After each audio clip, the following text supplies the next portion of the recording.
Welcome to KJR SummaryCast, audio summaries of peer-reviewed articles published in the Korean Journal of Radiology.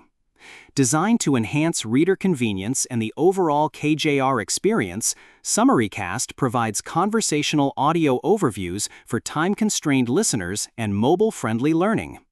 This recording was created using a combination of AI tools with oversight from the KJR editorial team or the article's authors, including necessary edits and corrections. For the most accurate and complete information, we encourage you to also read the original published article.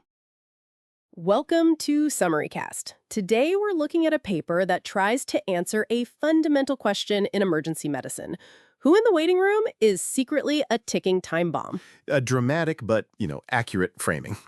The paper is titled Artificial Intelligence Analysis of Chest Radiographs for Predicting Major Adverse Events in Patients Visiting the Emergency Department with Acute Cardiopulmonary Symptoms. It was published in the Korean Journal of Radiology in 2025. Right, so the setting is the emergency department, or ED. It's chaotic. Patients come in with symptoms like chest pain, fever, or trouble breathing. The first step is triage, sorting them by urgency. Exactly, and that triage is typically done using a scoring system based on symptoms and vital signs. In this study, they used the Korean Triage and Acuity Scale, or KTAS. The problem is, these systems aren't perfect. They can have accuracy issues and variability between nurses. And a chest radiograph, or CXR, is one of the first tests many of these patients get. It's fast and cheap, but getting a radiologist to look at it immediately for triage purposes isn't always feasible. Precisely. So the core idea of this paper is, what if we used an AI to read that CXR the second it's taken? Could it give us a better, faster signal about which patients are at high risk for a bad outcome? So it's not about diagnosis, it's about risk prediction. A triage assistant. That's the move. They wanted to see if a commercial AI tool could predict what they call major adverse cardiopulmonary events. Define that. What counts as a major adverse event? It's a composite outcome. The study defined it as any of the following: hospitalization, needing to be transferred to another hospital, having to come back to the ED within 30 days for the same problem, or death in the ED. Got it. It's a practical measure of things went wrong. So how did they set this up? It was a secondary analysis of a previous clinical trial, so the data was already collected. They looked at 3,576 patients who came to the ED at Seoul National University Hospital between 2020 and 2021. What kind of patients were these? Adults over 19 who presented with acute cardiopulmonary symptoms, think fever, dyspnea, chest pain, and got a chest X-ray. They did exclude two groups: patients who needed immediate resuscitation, so KTAS level 1, and trauma patients. Okay, so not the absolute most critical, but the large, undifferentiated group of sick people that are the bread and butter of the ED. What about the AI? They used a commercial tool called Lunent Insight CXR. It's designed to detect 10 different abnormalities. For this study, though, they focused on 7 of them, the ones most likely to be acute, like consolidation, pleural effusion, and pneumothorax. And they excluded things like atelectasis, calcification, and fibrosis. Makes sense for an acute setting. Right. The AI gives a probability score from 0 to 100% for each finding. The researchers took the highest score among those 7 abnormalities as the patient's final AI score. And how did they define a positive AI result? They set a threshold. Any final score of 15% or higher was considered positive. This is a key parameter. Okay, so the central comparison is the predictive power of this AI score versus the standard KTAS level assigned by the triage nurse. Exactly. The main metric they used to compare them was the area under the receiver operating characteristic curve, or AUC. A perfect predictor has an AUC of 1.0, a coin flip is 0.5. Let's get to it then. What was the headline result? How did the AI do? It did remarkably well. For predicting major adverse events specifically due to cardiopulmonary diseases, the AI analysis achieved an AUC of 0.795. And the KTAS score, what was its AUC? The KTAS came in at 0.610. Wait, 0.795 versus 0.610? That's a massive difference. That's not an incremental improvement. That's a different class of performance. It is. The p-value was less than 0.001. It's a highly significant outperformance. The AI was just much better at separating the high-risk patients from the low-risk ones based on their chest X-ray. But AUC is a global measure. In practice, you have to pick a threshold. You mentioned 15% for the AI. How did the sensitivity and specificity look at that cutoff? This is where it gets interesting. At that 15% threshold, the AI's sensitivity was 92.4%. So it caught almost all the patients who would go on to have an adverse event. But what's the trade-off? What was the specificity? The specificity was 38.4%. Ooh, okay. So it casts a very wide net. It correctly identifies nearly everyone at risk, but it also flags a large number of people, more than 60% of the true negatives, as being at risk. Lots of false alarms. A lot of false alarms. That's the nature of a high-sensitivity screening tool. Now, for comparison, if you defined a positive, KTAS, as the two highest acuity levels they studied, 2 or 3, its sensitivity was even higher at 94.9%. Higher than the AI? A little bit, yes, but its specificity was just 17.8%. Yikes. That's barely better than random. So the standard triage scale is flagging almost everyone.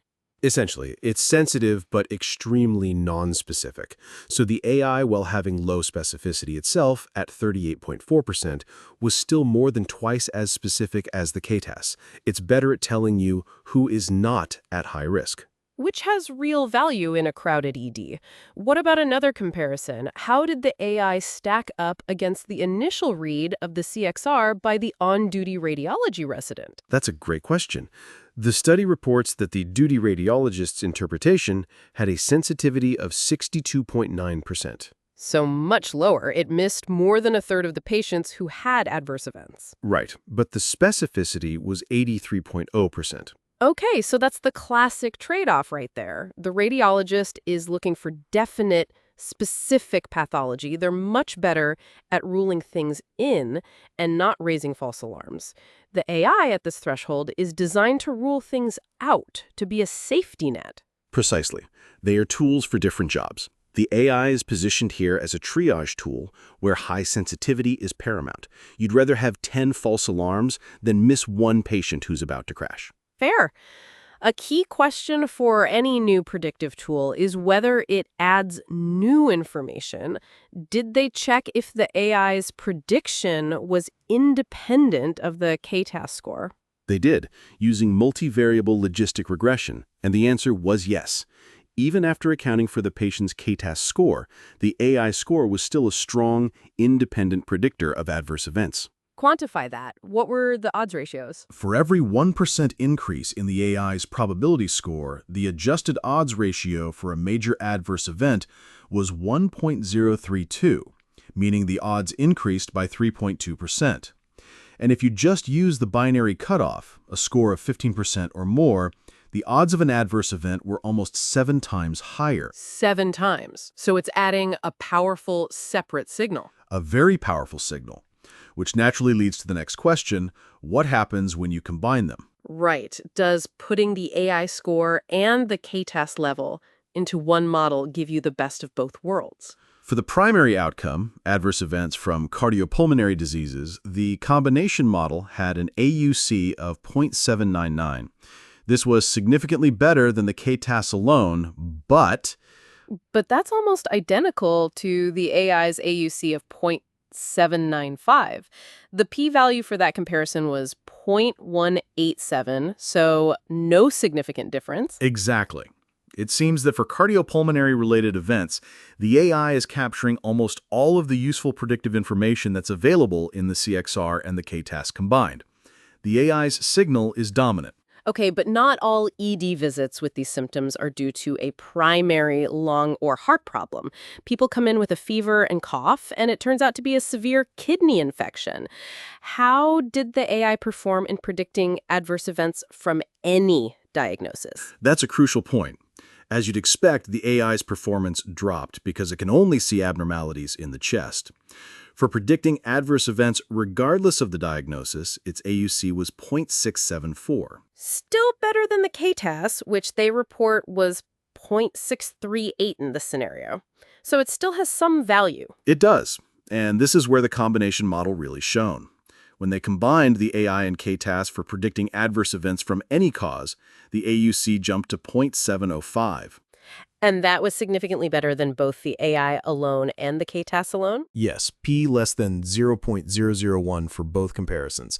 This suggests that for the general, undifferentiated patient, the KTAS provides important information about systemic illness that the CXR can't see, and the AI provides crucial information about chest pathology that the KTAS might miss. Together, they are strongest. That makes intuitive sense. You need both signals, the clinical picture and the imaging picture. The paper also includes some interesting subgroup analyses. For instance, they looked at whether the AI's performance differed between CXRs taken on a fixed upright scanner versus a portable scanner used for sicker patients in the supine position. And did it? The AI outperformed the KTAS in both subgroups. It seems to be robust to the type of image acquisition. What about by chief complaint? Fever versus dyspnea versus chest pain. The AI showed higher AUCs than the KTAS for patients with fever and for those with dyspnea. However, for patients presenting with chest pain, there was no significant difference in performance. That's a key finding. Why would that be? The authors speculate that it might be because a major cause of chest pain that leads to adverse events is acute coronary syndrome, which is often not visible on a chest X-ray. The CXR is normal, but the patient is having a heart attack. Right. A triage system based on a CXR will always have that blind spot. This reinforces the idea that the AI is a supplement, not a replacement. It can't replace a clinical exam and an EKG. It absolutely cannot. The authors are very clear on this point. It's a supplementary tool for the conventional triage system. So let's talk about the bottom line here. What are the practical implications? How would this actually be used in an ED? In theory, this could be fully automated. A patient gets a CXR, and within seconds, the AI analysis runs in the background. It could automatically flag the patient's chart with a high-risk score, prompting the clinical team to reevaluate them or prioritize them for a bed, even if their initial triage score was low. The paper has some powerful images illustrating this. A patient comes in, gets a KTAS level 4, which is less urgent, but the AI flags a 92% probability of consolidation. The patient ends up having pneumonia and needing to be hospitalized. Exactly. It's an automated second opinion or an early warning system that runs parallel to the human workflow. Okay, let's pressure test this. What are the limitations here? What's the catch? The authors list several. First, it's a retrospective study. It shows a strong correlation, but it doesn't prove that using the tool prospectively would actually change patient outcomes or improve workflow. We'd need a randomized controlled trial for that. We would. Second, it's a single-center study. The patient population in clinical practices at Seoul National University Hospital might not be generalizable everywhere. Good point. Third, as we discussed, they excluded the KTAS level 1 patients, the ones who are actively crashing. So we don't know how it would perform in that group, although arguably they don't need a subtle AI signal to tell you they're sick. That's fair. And finally, the diagnosis of acute cardiopulmonary disease was made by a retrospective chart review, which has some subjectivity to it. All valid points, but despite those limitations, the size of the performance gap between the AI and the existing standard of care for triage is pretty striking. It is. An almost 0.2-point jump in AUC is not something you see every day. It suggests there's a real untapped signal in these initial chest X-rays that we're currently leaving on the table at the moment of triage. And using AI is a way to extract that signal almost instantly, at a time when that information is most critical. The authors frame it as a way to potentially enhance the efficacy of patient triage. I think the data supports that conclusion. The tool effectively identified patients who later had major adverse outcomes with significantly higher accuracy than the symptom and sign-based triage scale. So if I have to land this, what's the main takeaway for a practicing radiologist or an emergency physician looking at this technology? I think there are two. First, AI analysis of CXRs is not just about finding nodules. Its ability to quantify the overall burden of acute cardiopulmonary disease can provide a powerful prognostic signal, independent of traditional clinical risk scores. It's a risk stratification tool, not just a finder. Precisely. And the second takeaway is that the most effective use of this tool in the ED might not be to help a radiologist interpret the study, but to function as an autonomous triage aid for the frontline clinical team, helping them manage patient flow and identify high-risk patients earlier. A different role for AI than we usually talk about. It's not about augmenting the expert reader. It's about providing a safety net for the entire system right at the front door. A safety net is a great way to put it, a highly sensitive one that, will have false alarms, but is designed to minimize the chance of missing someone who's critically ill. It's a clever application of the technology to a high-stakes, real-world problem. A prospective study would be a very interesting next step. Agreed. Validating this in a real-world multi-center trial would be the crucial next experiment. A well-posed study with a clear, impactful result. Thanks for walking us through it. Thank you. That's all for this episode of SummaryCast.